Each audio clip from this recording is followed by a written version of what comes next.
and sit down. I know it's hard for you.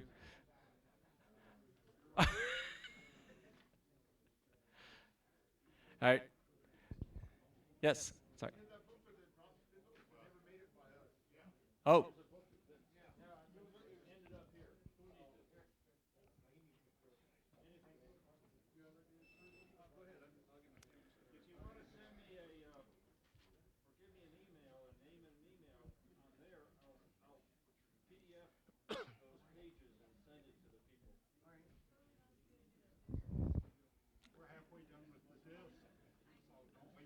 Oh, all right.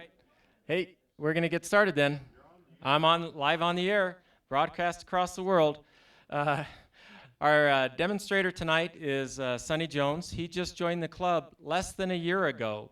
So don't think you have to be a member for a long time before you can get up and show us what you know. And Sonny is going to demo a Vortex bowl, and I'm just going to turn it over to Sonny and let him take it from here. Thank you. Thank you, Pat. I'm really pleased with the size of this crowd. I thought everybody would be home watching the State of the Union, and but I guess word got out that I was doing this. So thank you for coming, and thank you for having me. Don said that you can't have a student here until they're 14. In a class, okay, but I would really recommend everybody get your kids involved in wood turning as early as you can. Just as early as possible. Then they'll never have any money for drugs. No, really, you can make a small fortune with a lathe. Absolutely. All you do is start with a big fortune. No, I'm serious. No, really, I have honest to God, you can make $1 million. Start with $2 million and quit before you spend it all. The reason that I do this, and to clear that up, my real name is Ed Jones, but I've been called Sonny before I was born. My dad was Ed Jones, my grandfather was Ed Jones, we all lived on the same farm, and they called me Sonny because they wanted a son to work the farm. That's all it was.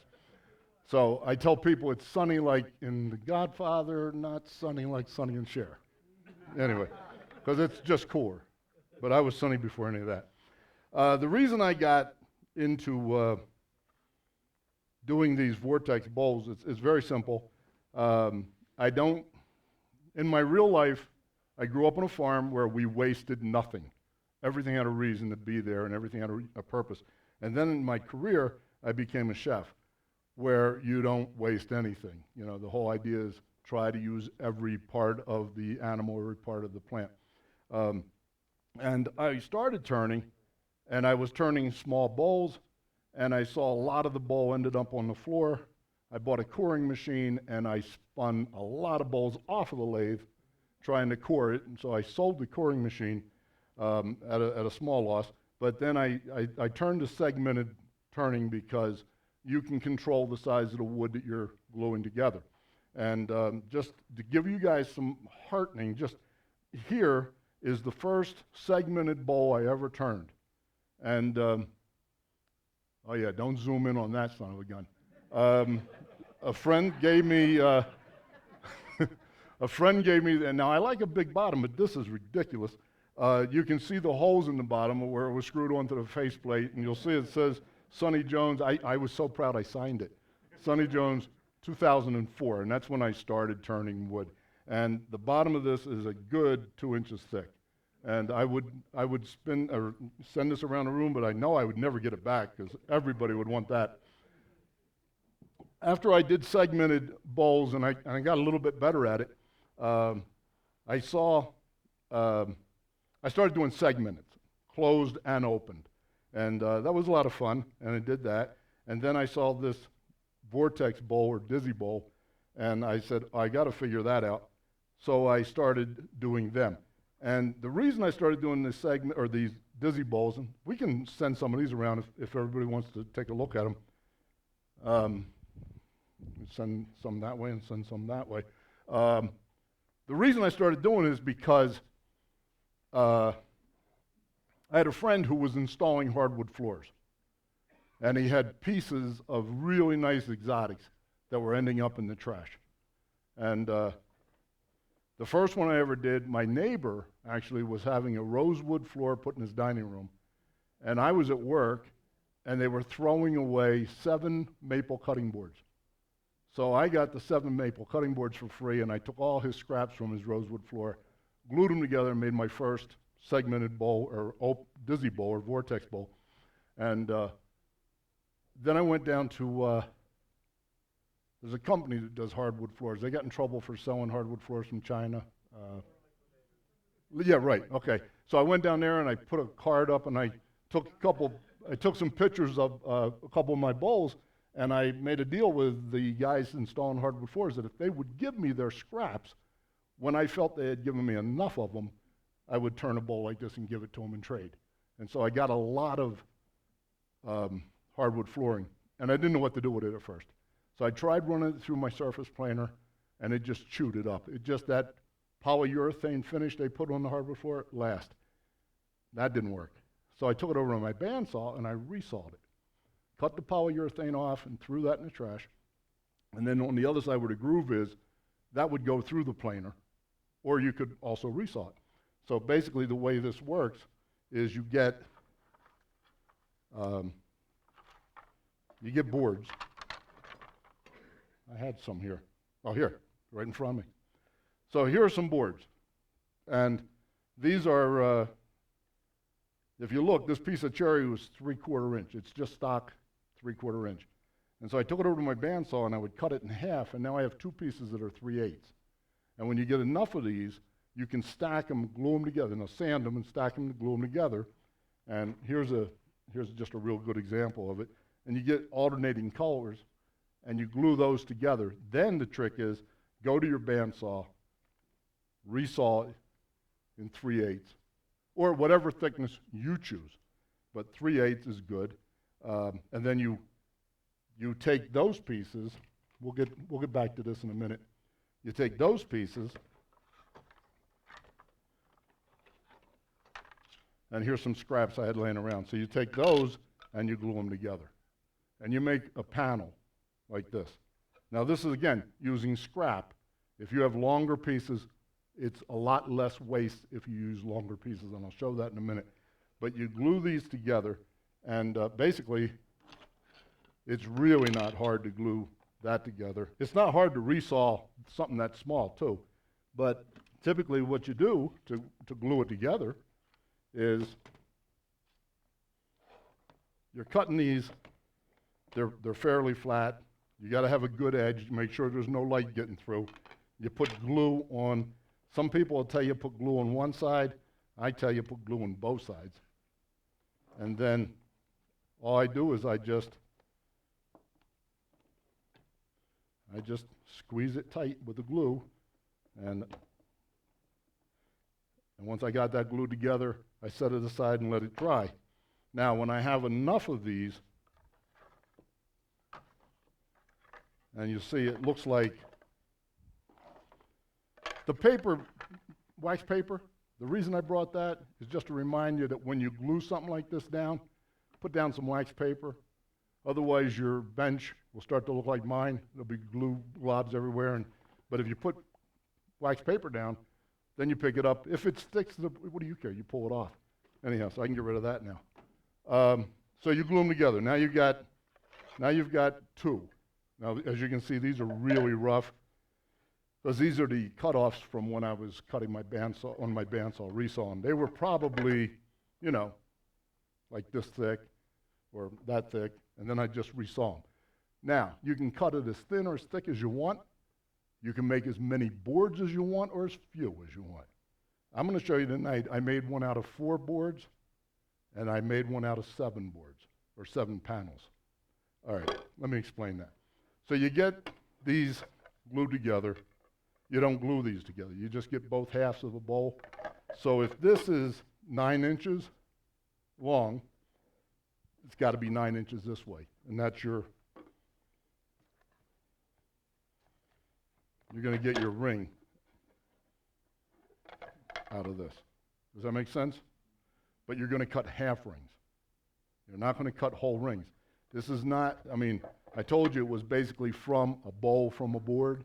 Well, a bowl from a board, what they do is they drill a hole and they go to a scroll saw and they'll cut the whole ring on an angle. And when they get enough of those, they put them together and they glue them together to make their bowl. With this, you cut a whole bunch of half rings. And then you take your half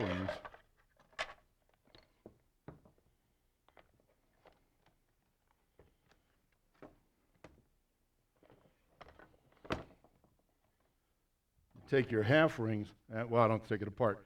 This one hasn't been glued yet. You just put a little glue on both sides and put a clamp ring around it and tighten it up and let it dry overnight. And then after you get you're there. Then I'll show you how we glue these together. But before we do that, the trick is, and if you'd be so kind, Richard, to key down on this. I don't know if you can see that. I'll pass these around too. These are basically templates. And if you look at this, you'll see that this is from 4 boards. And out of these 4 boards, I've got 8 layers. Oh, there's another one. Oh, now that's a footnote.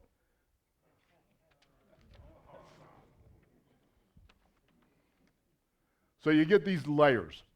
And if you look at it, and when it comes around, it'll make even better sense. But board 1 at the top, you get this half ring, and you get this other half ring. Now this is pretty big. Board 2, you get this ring and this one. Board 3, you get this, and 4, you get this, and 4, and the bottom one becomes your tenon. And I'll show you that in a minute. What you got to do is determine how big a bowl you want to make. So for this very simple 4-board bowl, I decided that I would take some cherry, and this other wood is called sedua. Sedua? Yeah, I don't recommend sedua, okay? No, I really don't. But if you look at this combination of these boards is going to give me enough rings to make this bowl. It's a smaller bowl, but I got this out of this, and I'll show you how I do it. So this is an 8 3/4 bowl.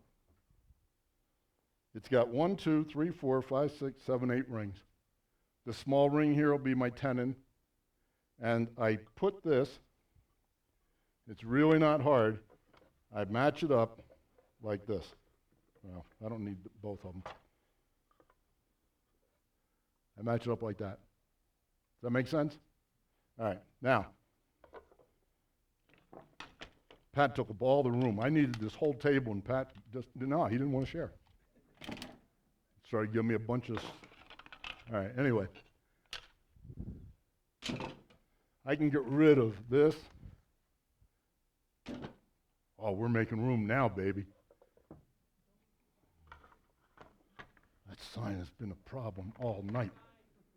No, it's fine. It's a lovely sign. In fact, when he's not looking, I'm taking that home with me. All right, so basically what you do is you get your board and you set it down. And I brought everything but a pencil, but it's okay. It's okay. Don't feel sorry for me. I have one because I brought a compass. Everybody knows what a compass is. So what you do is you take your pencil and you transfer your marks onto here. So I got that. And because I want to know where the center is, and I'll show you this in a second. I want to know where that center is, so I will take this easy speed square, and I will draw a line through the center of that. Now, I know you can't see this yet, but I will explain it. Can we get a bigger? No, I'm only kidding. All right, man down. So now what I do is I just take these 2 pieces of wood and I hold them together. And so I don't have any problems with them slipping I will even go so far as to just kind of tack them together like that. Now, oh, the other thing is, you want to make sure that they meet, that there's no wobble. They've got to be a good cut. And you can do that on your table saw. And I will tell you this also. If you have sanded this first, before you cut your rings, it's a whole lot easier. And then, anyway, so I've made my marks from my storyboard. And the only one I'm doing right now is this. This is actually a 6.5-inch ring. This is a 7 1/4. This is 8 3/4. And what I'm trying to do is make an 8 3/4 bowl with 8 layers. 1, 2, 3, 4, 5, 6, 7. The other one was smaller than this. I threw it away. It's in the box. But anyway, so 8 3/4. And I would do that too. I would mark all those stories on here. And after I did that, I would find the center, which is where these two boards come together. I would take my compass and I would draw both. I would draw these rings right now. And I would do the other one. Actually, I'd need that to be over. But anyway, you get the idea. And I would cut. I draw these out. And, oh, what the heck. I'll do another one just because it's fun. So there's my storyboard for there. I'm going to mark my story here because this gets interesting. When I do this, or wait, I got to come down here.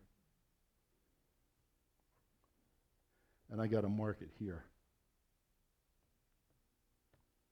But basically, all I'm doing is wishing I had a pencil, you know?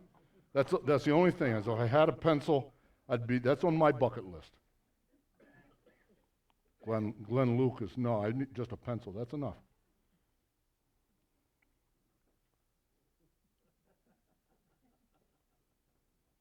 Oh.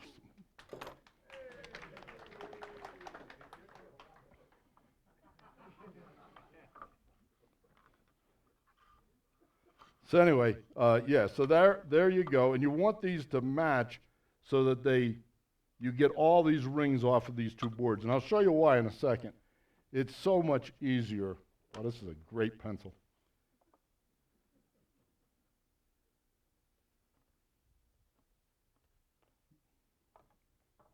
Okay, see that?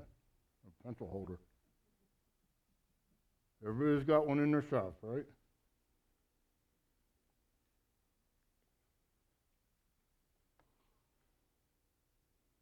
I'm doing it wrong. Doing it wrong, but I caught it. No, you got to cut. Here's what you got to do. I got it now. Okay, and there, and there, and there. Okay.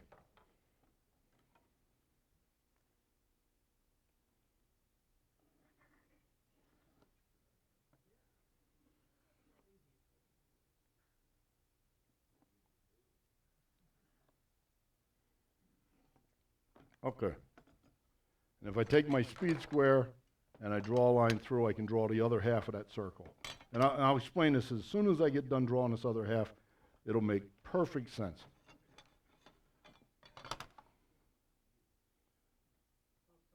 Yes, sir. Yes, you could. Absolutely. Yeah, and I'll explain that in a second. But basically, what I'm doing is cutting both ends of this. There it is. Do you have a drum sander? I do. You run it through the drum sander before you get to this point? Yes. You can. You don't have to. I'll explain that in a second.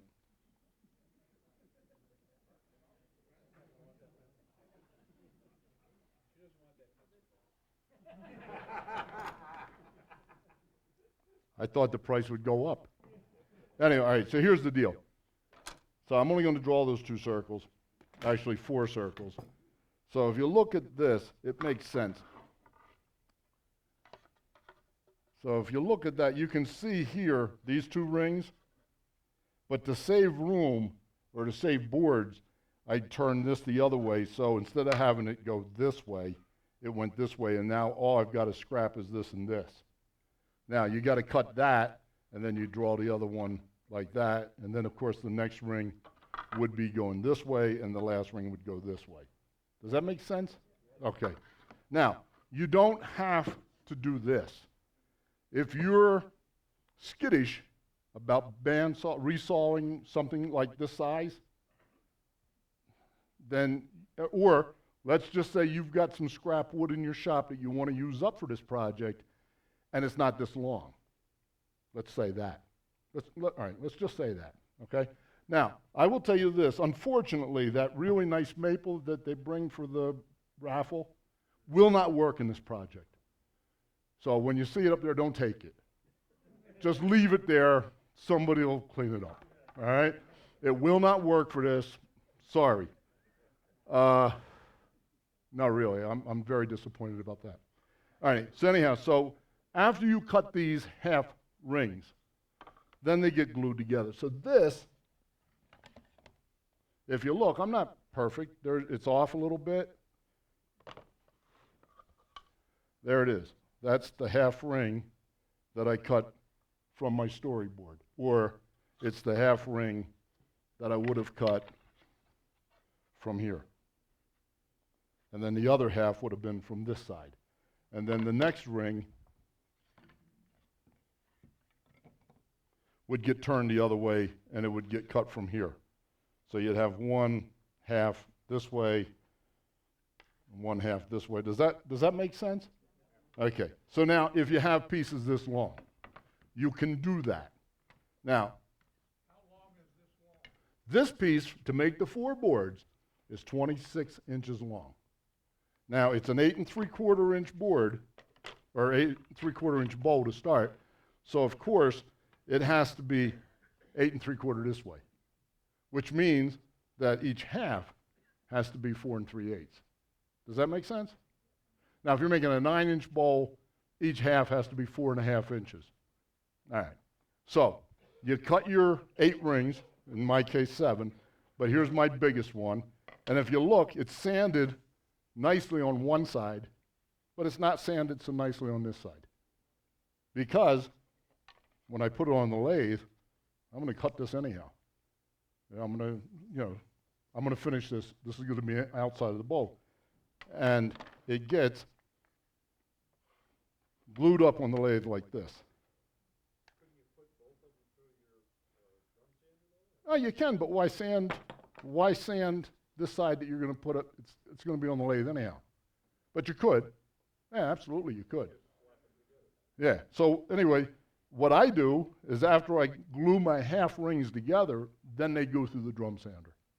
They will go through the drum sander. Now, do they have to go through the drum sander? This bowl, I have one here. Here it is. Woo! This baby. I made this the old-fashioned way.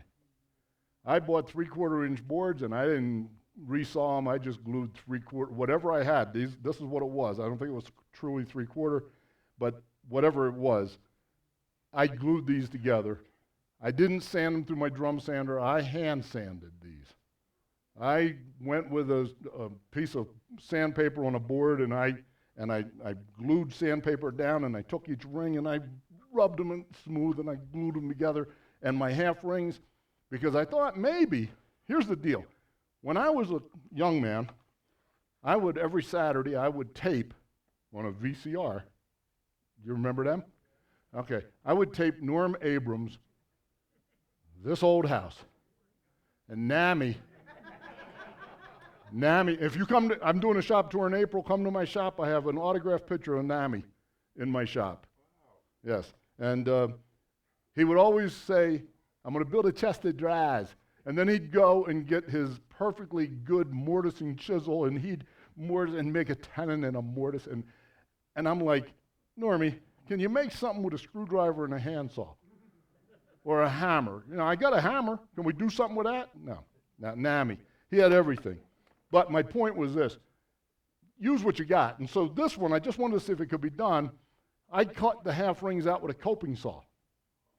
No, a coping saw. You remember them? Okay. and I hand sanded it. And then I glued it all together and I turned this bow. Now, I didn't go as bad as Bear. I didn't use like a treadle, you know. I actually used an electric lathe. And I determined one thing. Yes, it can be done. Would I ever do it again? No. No. No. Yeah, a drum sander and a good bandsaw, really good idea. Really good idea if you're into doing this. Now, I will tell you this, it's my get rich slowly scheme. Because you can sell these. You can sell them. I've sold a lot of them.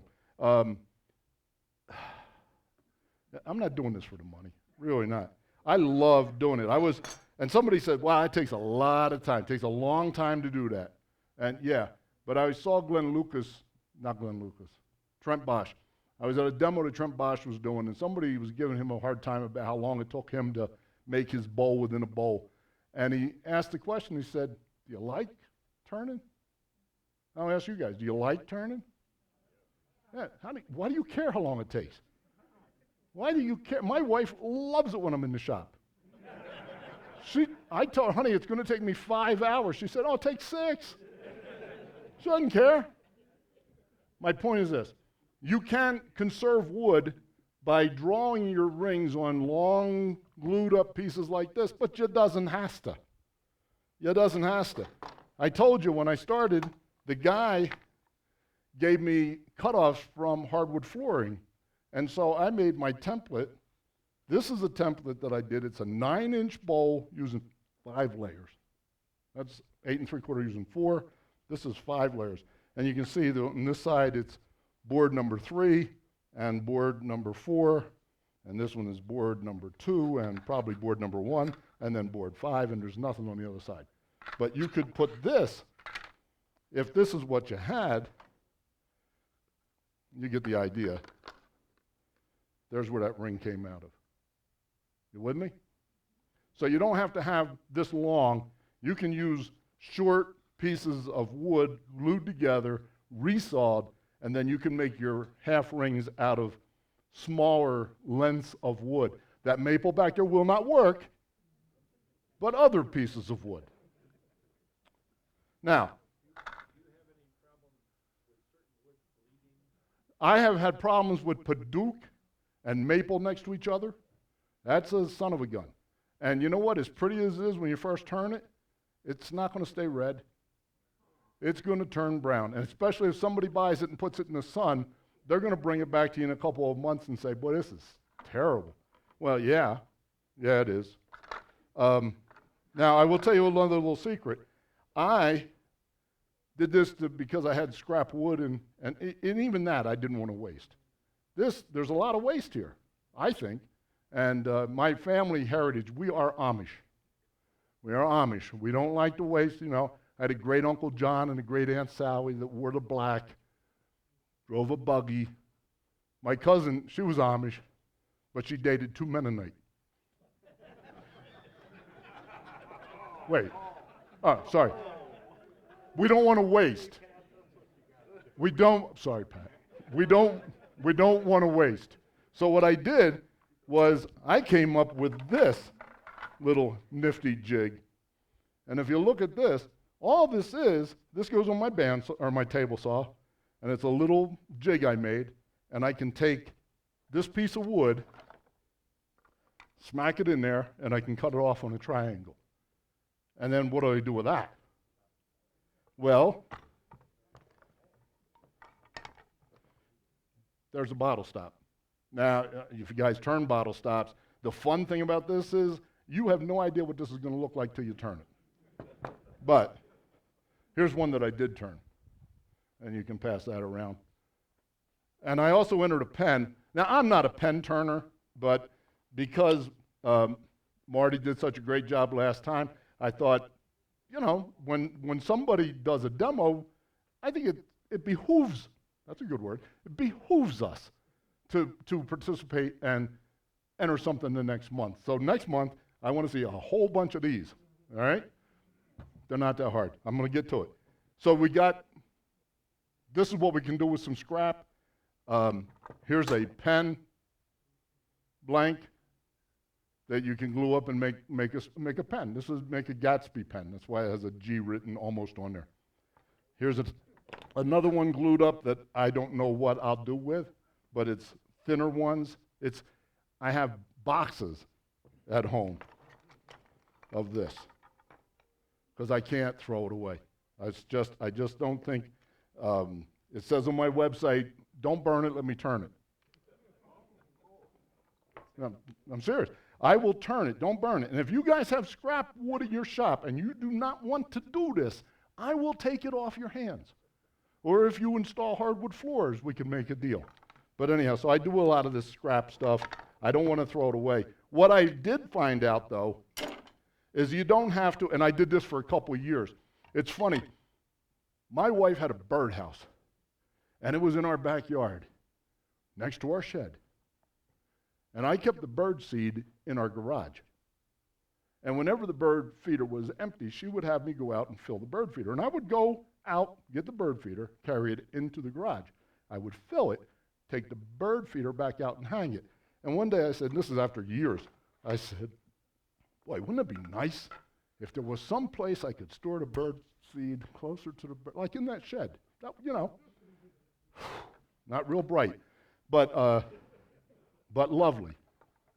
So anyway, I can get rid of this. So you see this. It's just a little jig that toggles down that holds it in place. Keep my fingers away from the table saw, and I can cut that. And I'll show you something else I did. Besides the pen and the bottle stoppers, I'm going to ask you to zoom in on this picture because I found out tonight you can do this. You guys have technology here. The hot thing right now is wall art. Anybody see wall art being made out of pallet wood and stuff? There's a piece of wall art that I made and sold using those triangles. I think it's like 2 feet by 2 feet. And it's just the corners that I would just take and kind of glue together to make squares. And then when I had, and it was just a piece of veneer on the back, Luan, and I did a Purple Heart frame around it. Real easy to make. Anybody need to see this? I don't think so. So we're done with that. We're done with this. Do I need to explain? No? Everybody's good with that? Question. Have you ever put together different thicknesses and Yes. different widths in Yes. one bowl? Yes, because, yes, sure it does. It works. But the thing, and if you look at this one that I did by hand, they're different thicknesses. Send it around. It's different thicknesses. I tried, but I sanded some better than others, and again, that's one I did by hand. So anyway, so let's back to these. These have rings. This particular storyboard is, the first one I showed you was four boards, and it was an 8 3/4 inch, just that one, the size of that. This one, I was using these kind of panels, and this is 9 3/4 inch bowl. It's 7 boards. It's like one of these, but it's 1, 2, 3, 4, 5, 6, 7, 8, 9, 10, 11, 12, 13, 14, 15, 16 layers. So yeah, you can go crazy. So this is 16 layers. I have done 10-inch bowls with 20 layers. But you need a storyboard for each one you're going to do. Now, if you go on the website, any website, I didn't invent this. Trust me, I did not invent this. I've never invented anything. Had I invented something, would have been the chicken nugget. But I didn't invent nothing. And it's kind of funny. I did the demo on the wedgie sled that Jerry Bennett invented. And my brother, who's also a turner, he started busting my shoes. He said, Sonny, you didn't invent the wedgie sled. No, I didn't. I didn't invent this. I'm just showing you. He did a demo on a platter. And I said, Tom, you didn't invent the platter either. So we're just doing demos. But what I did realize, the bird seed could go in the shed. Doesn't take me long. Couple years, I've got it. Then I thought, why the hell am I turning it so close to the edge? So when I got to these smaller rings that have to be cut out, and maybe it's the third ring, why does it have to be in the center and you have all the scrap on one side? Now you got bigger scrap here, and you can actually cut this into a square and glue those together and make something, you can make a small pepper mill or something. You know what I'm saying? You don't have to be in the center. You can conserve wood this way. Again, this, if you have scrap wood that's only like 9 inches long, great. That maple won't work. But if you have longer boards, this will use less wood. You'll have less of this material. But, it's using whatever you got. What thickness do you like to work with the best? What I do is I take a 3/4 inch board, because that's usually what that maple, no, the maple doesn't work. Any other wood that I get that's 3/4 inch, I'll resaw it into 2 3/8. Run them through my drum sander, and by the time I glue my rings together and run them through, I'm probably at about 1/4 inch. And if you look at these, that's about where I am. Much better this way because all the rings go through the drum sander. They're all the same thickness. If anybody's interested, I have a 1020, the Jet 1020 Plus drum sander that I will sell. I will sell it. And I'll sell it for 3/4 of what it cost. The reason, nothing wrong with it. I've used it once, I think. No, I've used it a lot. But the point is, I want to get the 1632. I've gotten so into this, I want to use the, when you're doing a ring this big, on that 1020, you want to probably run it through and do 3/4 of it and then flip it and do it. I want to be able to send the whole ring through. Now, when I first started doing segmented bowls, this is just a little hint. When I started doing it and I didn't have a drum sander, I would go to Woodcraft. Not here, don't tell your friends. I went to the Woodcraft in Allentown. Neil Brown is the manager there. And I hoodwinked Neil. I said, Neil, I'm really interested in buying one of those drum sanders. Can I run these 40, 50 rings through just to see how it works? And he let me. And then I bought one. But I do want to get the bigger drum sander, so if anybody is interested, we could probably work out some kind of deal on my 1020 Plus. It's a couple years old. Anyway, so that's that. Now, so you've seen, we can get rid of this. I'm just all about getting rid of stuff because Pat told me I had to make room on this table for him. So next year you're going to teach the birds to fill the feeder themselves?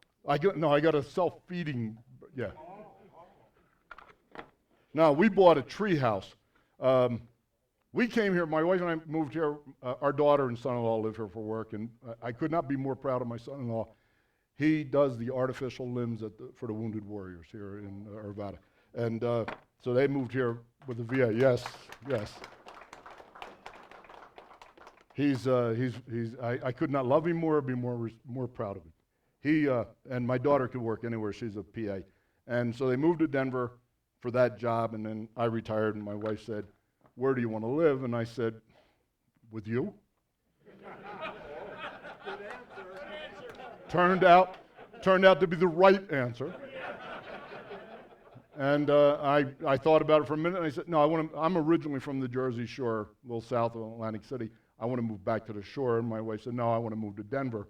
So we compromised. We moved to Denver. So anyhow, so you see how this whole thing comes together.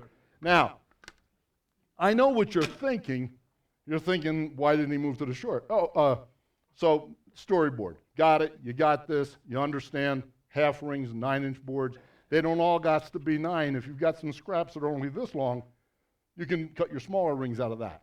But once you get your rings glued together, once you get your rings glued together, it's a matter of sanding them. Again, drum sander for sale. How do you determine this? That's a damn good question. How do you figure that out? Well, when I saw it online, they made everything an inch thick. Every ring was an inch. So you make a 9-inch ring for your biggest one, and then an 8.5, and then an 8, and then a 7.5, and then you follow? Okay, I was told there'd be no math. And every ring is an inch thick. And you get as many rings as you can out of that until you get to the bottom where the rings are so small you'd never use it for a tenon. The problem with that, in my mind, was it made a bowl that went like this. It made a nice kind of vase, and I'm not into making flower pots. So what I found out was that if I made my rings 1.5 inches, I could get a more natural shape on my bowl. And so that's what I did. And you do whatever, you do you, all right? And so the best way to do that is, let's say you're going to make a bowl. You can take a compass and cut out an 8-inch ring of paper. You can cut out an 8-inch ring of paper, and then you just fold it in half. And you say, all right, now I need this ring, you know? And then I want a ring that's 1.5 inches smaller, or 1.5 inches, 1.25 inches. If you want to make 1-inch rings, all right, fine. But you got to have that where they step on top of each other. You don't want, so you want something that looks like this. You want to be able to have good glue surface, and you don't want to cut away. You don't want it to be too small. So I find that, you know, a good 1/2 inch difference between this ring and this ring, which makes it a ring, an inch difference, that works good. So you would do an 8-inch ring out of paper, a 7.5-inch ring out of paper, a 7-inch, and then you can take your half piece of paper, and then you could just put it on your board and say, all right, and you could draw it on your storyboard, and then you could determine the length. You know, so if this is an 8-inch ring, you'd only need a 4-inch width. Anyhow, and then you need 2 of them. And just to show you what I did, I cut little pieces of plywood, 1/4-inch plywood, in different sizes. And so this is really safe. I have them on a nail. This is 3-inch, the next one's 3 3/4. I've got these of every size. And then when I want to put the bowl together, I can kind of determine the shape I want, and then, all right, there's my ring. And I could go over and if you notice, this is how clever I am with that birdseed thing, I drew a line through it so that now if I want to draw this, I can take this, and see that line that ran through? I can line that line up and line this up with the edge, and I can draw my 3-inch ring. And anyway, so you can do that all the way through. Again, the size of the rings will kind of determine for you the shape of the bowl. Now, just because we're older and we don't see so well, I thought for this one, let me cut them out of some beetle kill that I had laying around. And there you can see it, you know. And this is 3/4 of an inch thick. If I wasn't going to cut these or resaw them, I could do it out of 3/4 inch wood, and I could make these half rings. You know. I could make these half rings, and I could put them together and kind of see what it looks like and say, well, yeah, I like that, but I really don't. So I could say, I want to get rid of those and make it a more natural, you know. But you could cut this out of scrap wood. You can cut it out of plywood. When I first started, because I'm pedantic, I don't know, I had to cut my half rings out of Luan, and these are 1.25 inches thick, and now you can actually see how it would go together in a half ring. There, I think you can see the shape of the bowl that way. You with me? So, I mean, that's really a good, and if you're going to do this, and you're going to make your rings 3/4 or 1/4 of an inch, get 1/4-inch plywood and cut your half rings, and you can look at it, and then it gives you a real representation. And then the question is, do I have enough room to cut down here, and so I still have some wall thickness left? Because when you're turning this, and you put this on the lathe, you really got to cut the inside and the outside at the same time. Because if you cut all your inside and you think, wow, that's, maybe I'll just make that a little, then you put it and you go, now I got to cut the outside, there may not be any wood left for you. So to make it safer, I do 1.25 or 1.5 rings. If you make a 1-inch ring and you make a little error, you don't have a lot of room to play. This one here, if you look, I don't know. I don't know if there's going to be enough room between here and here to make that, or between here and here. It could give me some problem. Now, what I also will do is this. I will glue 6 or 7 rings together, and then I will go ahead and cut the bottom. And at least get most of that out of there. For 2 reasons. One, I want to see if it's going to spin on the lathe without, you know. The other thing I want to do is kind of get some of that meat out of there so that when I finish the bowl, well, I don't have to reach in so far. That was before I took Stuart Batty's class. After taking Stuart Batty's class, I am proud of the fact that that's no problem to turn that bottom, because he showed us how to make a tool for cutting the bottom of the bowl. Anyway, so determine how big your rings are going to be, then you determine how much wood you need, you determine the shape by how fat the rings are or wide the rings are. Now the question you may ask is, oh, why did I bring this? I brought this because when I'm gluing these rings up,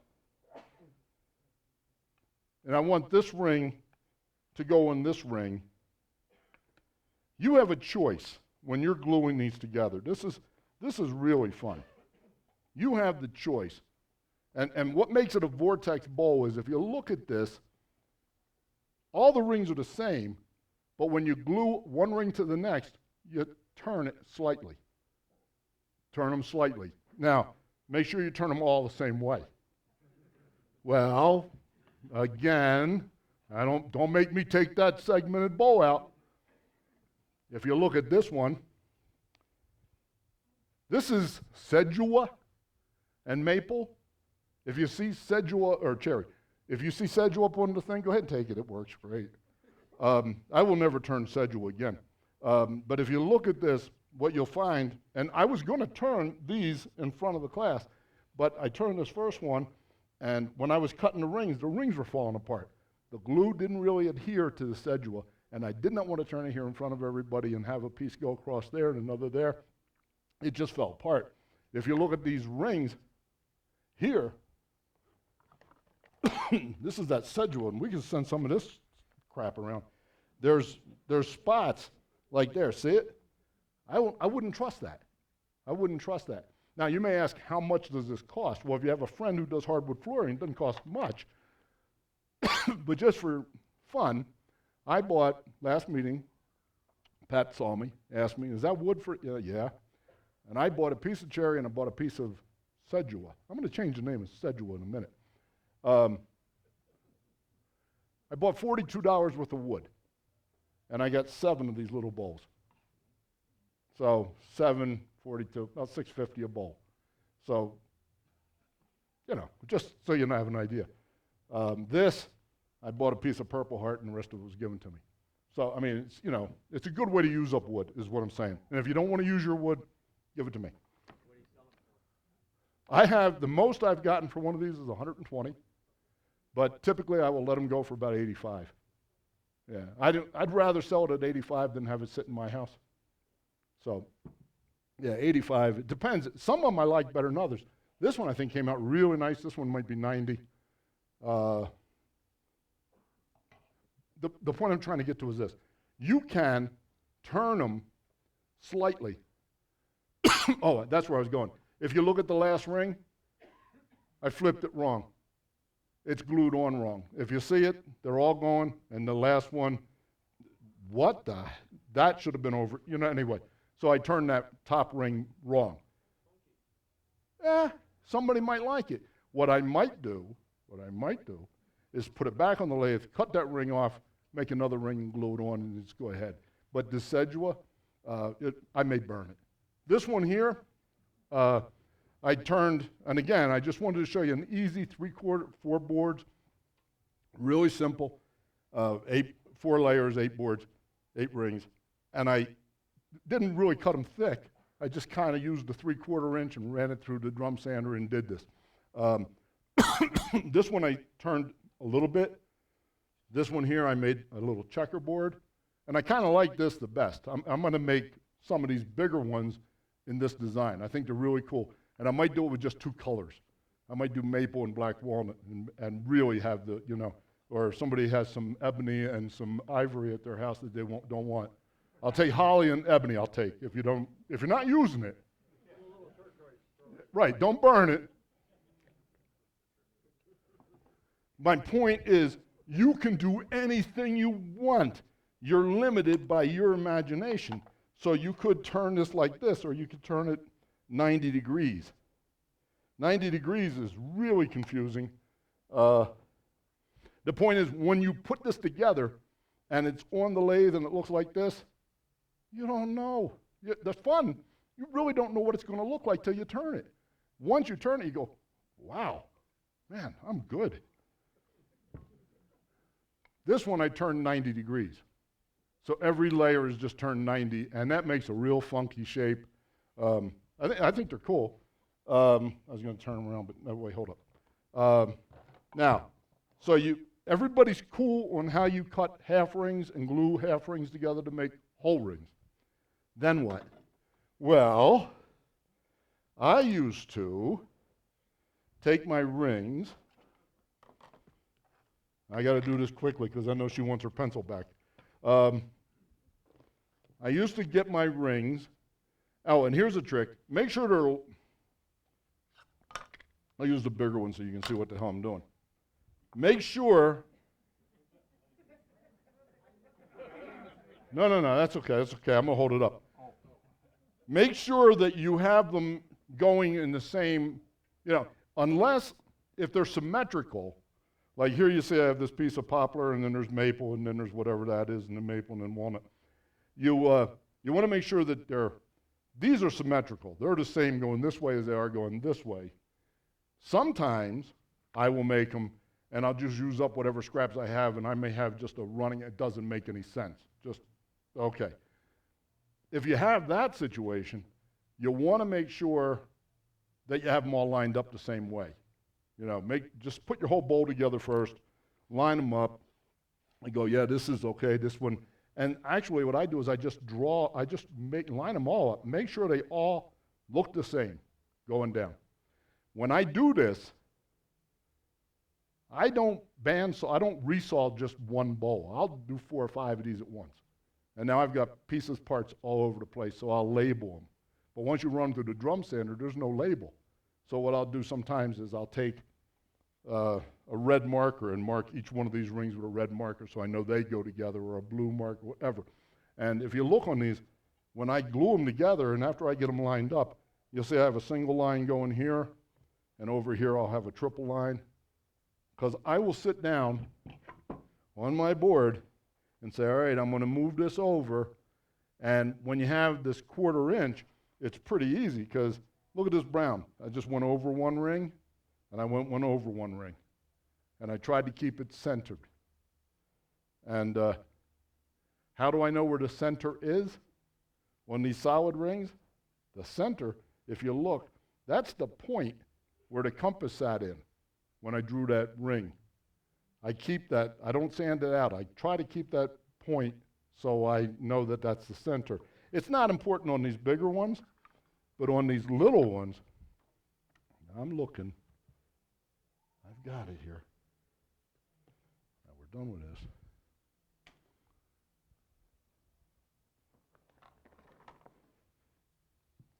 What I wanted to show you,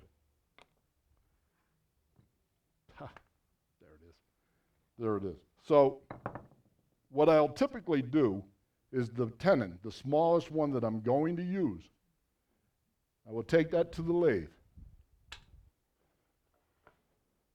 This is a jig that I made. I'll make, anybody that wants one, I make them, they're $49.95. And I don't know if you do this, but if you take a piece of oak and you tap it, you can tap it to fit your lathe, and then go to Harbor Freight, I guess.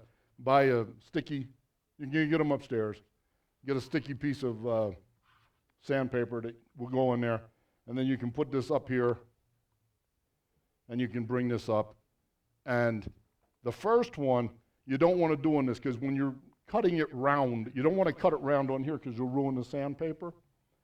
So what I made was a little piece of maple. Now this is from the raffle back there. It will work for this. It won't work for this, but it'll work for this. So take the little pieces. Longer ones leave.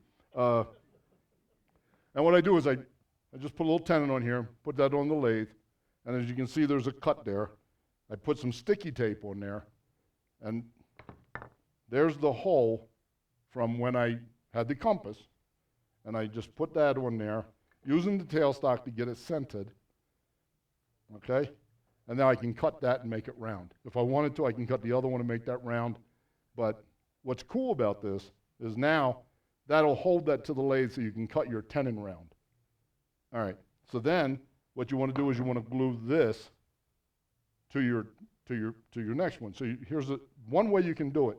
And this is how I did it for years, because I was so concerned with the bird seed in the shed, didn't give it a lot of thought. So I would do this. I would figure out where it went, and I would draw either that single line or a double or a triple, and I would draw a Sharpie around there, and I'd get it where, oh, that's where it goes, that's great. And then I'd put some glue on both sides. I would glue. Do you have to do both sides? You tell me. I do both sides. I just have.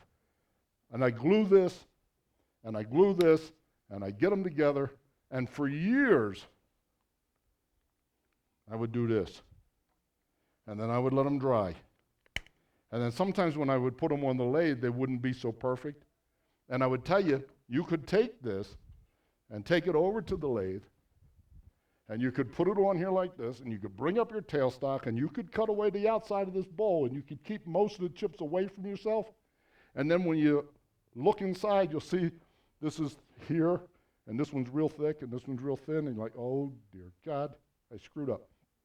It's better to actually mount this in a chuck and turn both sides at the same time as it's spinning.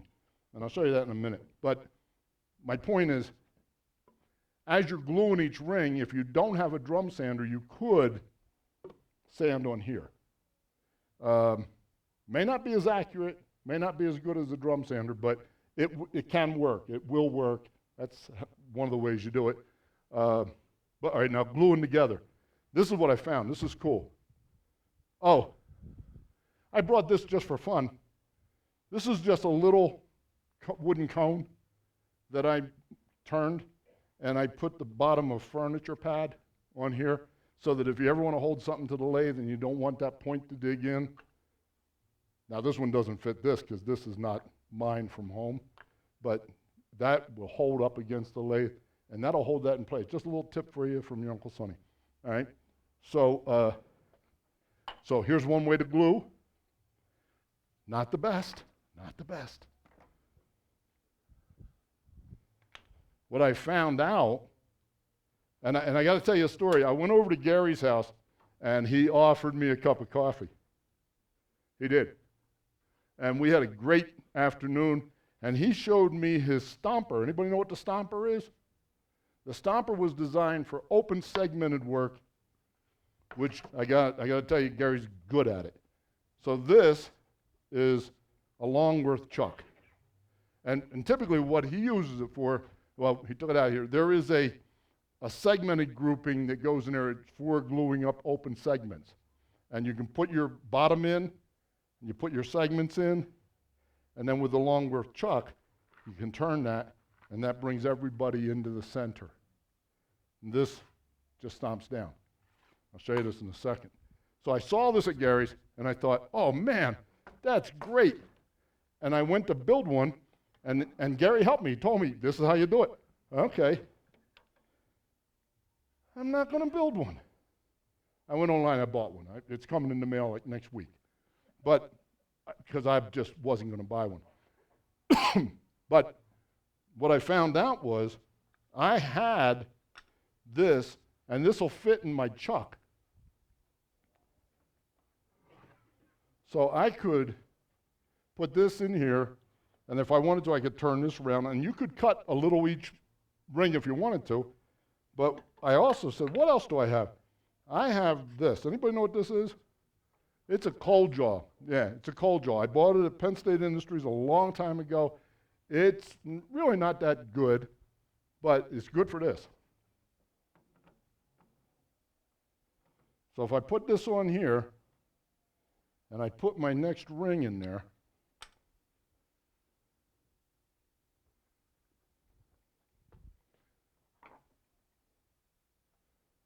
there it is.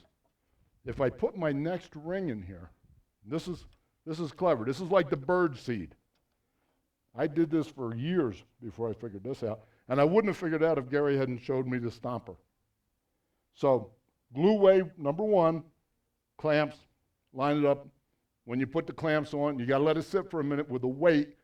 Put the clamps on. It'll slide if you have too much glue or you just don't wait long enough. But you can clamp it. It will work. This. Well, that wasn't good. All right. So now it's there, right?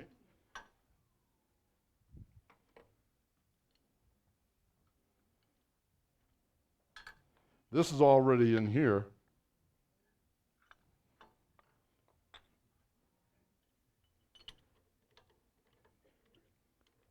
So I've already mounted this in here in my chuck.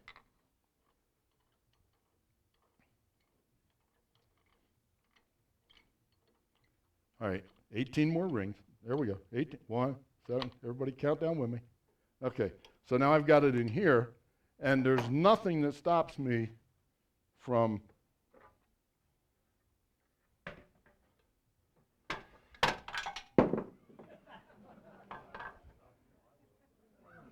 and it said there'd be no comedy. Thank you, sir. All right, so I can put that in there. I could actually put this in here. I can take this over. And I know this is centered. I know this is centered, right?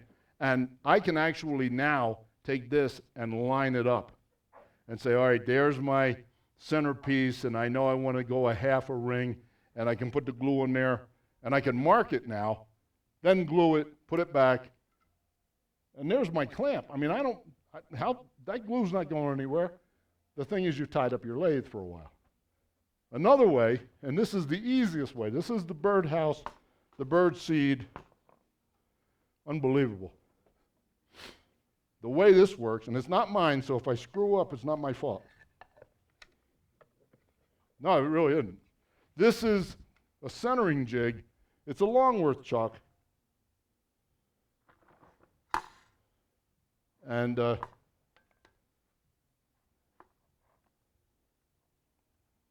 right, so it'll open. It will. I swear to God, I saw it. So you put this in here, and you close the Longworth chuck. That has centered that ring. That's in the center. We know that to be in the center. And